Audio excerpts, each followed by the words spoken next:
So we're going to build a infrared, self-contained infrared motion detector illuminator, I guess you would call it.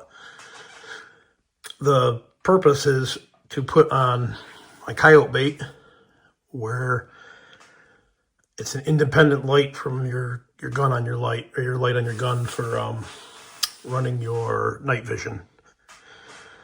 The main purpose of that part of it is so you can have a light right at the bait, and if you have any kind of snow or precipitation or fog or anything in the air, you don't have all that reflection off it between you and the bait coming from your light. This should light it up directly at the bait and should help you to see it a lot better. Plus it'll help even if you do use your light, and it'll help trail camera get better pictures if you're using a trail camera. So what we got started is just a normal 12-volt battery, like used for your ice fishing finder or whatever. The infrared illuminator, I'll post a link on Amazon where I got this. That's about $25. It's a 12-volt, well, it's a 120 system, but it just has a plug that you plug in that converts it to 120. So ultimately it's a 12-volt. So you just eliminate the 120 plug and run it off 12-volt. A charger, another thing I got on Amazon, solar charger. It's about $20. I'll post a link in the comments to that too. And the other main component is the PIR. This is, you have to make sure that you get a 12-volt one. This is a 12-volt PIR, stands for passive infrared motion detector. It also senses daylight. So in this system, you're going to have 2 daylight sensors. So what I'm going to do is run the daylight sensor on the PIR so that it knows its daylight won't turn on when it's daylight. And there's one on the bottom of the infrared down here of the illuminator that I just put black tape over. I don't know if they would both work, if they're both on or not, but just try to keep the system from being confused. We'll just for now use the sensor on the PIR. Some other stuff I got is, for just putting it together is, some odd hardware and stuff, electrical connectors. And here's what I'm going to put it in. It's a little ammunition box that I got at Runnings. Came as a kit. It was $20 for the big one and the small one.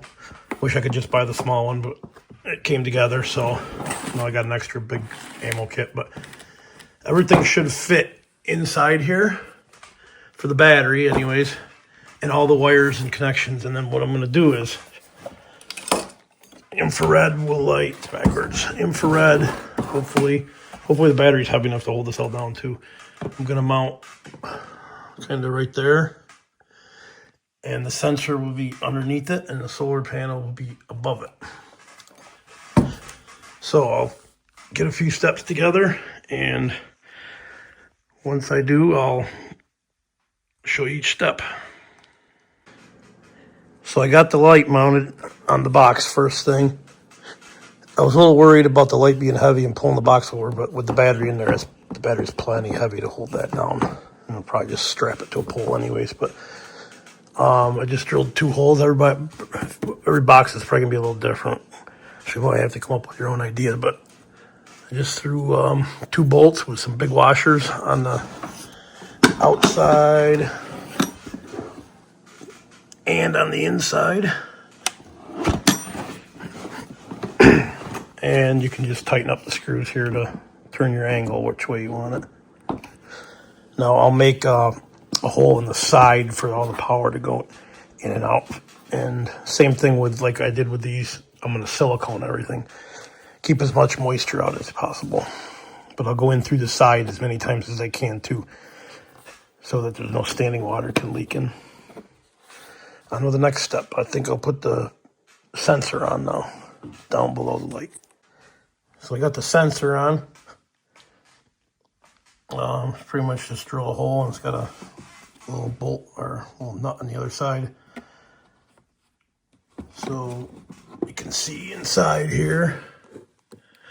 I put some little longer wires on there so that I have a little bit of room to play with. I can always trim them.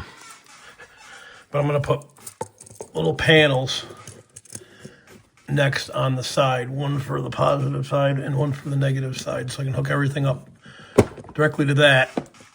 That way, if I have to unhook the battery, I only have to unhook one spot. Everything else can stay wired. I'll even hook the charger up to that. That'll be a positive, depending on which way the battery's facing. I can't tell right now. I think that'll be the negative side over there, and I'll put a positive side over there. Hook everything to one. That's next. Okay, so I got everything hooked up except for the charger now. Got all the wires connected. I just got the hot line off, or the positive off for now, because everything, if I plug it in now, it works. It's kind of a pain to get the lines on here. You might want to hook the lines on first and then screw the little box, the junction box on. Not that bad though, it's only going to be on once and then hopefully never have to touch it again. So now on with the charger. Coming together. Okay, I got it all together. Looks like it's working. I don't know if hopefully the solar panel will charge. One thing you want to remember though is to make sure you leave enough cord for it to open the whole way. You want to have a little bit of extra cord. You have to open the box up, and you got your wires. See if they were in. If that was in all the way tight, you wouldn't be able to open the door up all the way. So make sure you leave room. I put a little bit of foam on the inside. I think I'm going to put another piece here just to keep things stable. Another piece right like that. Thought about spray foaming the inside, maybe putting everything in a plastic bag and spray foam in it, making it so you can take the battery out to insulate it. But I don't know, I'm going to try it like this first, I think. If it's always charging, it should be good. So now I'll take some videos and see how she works.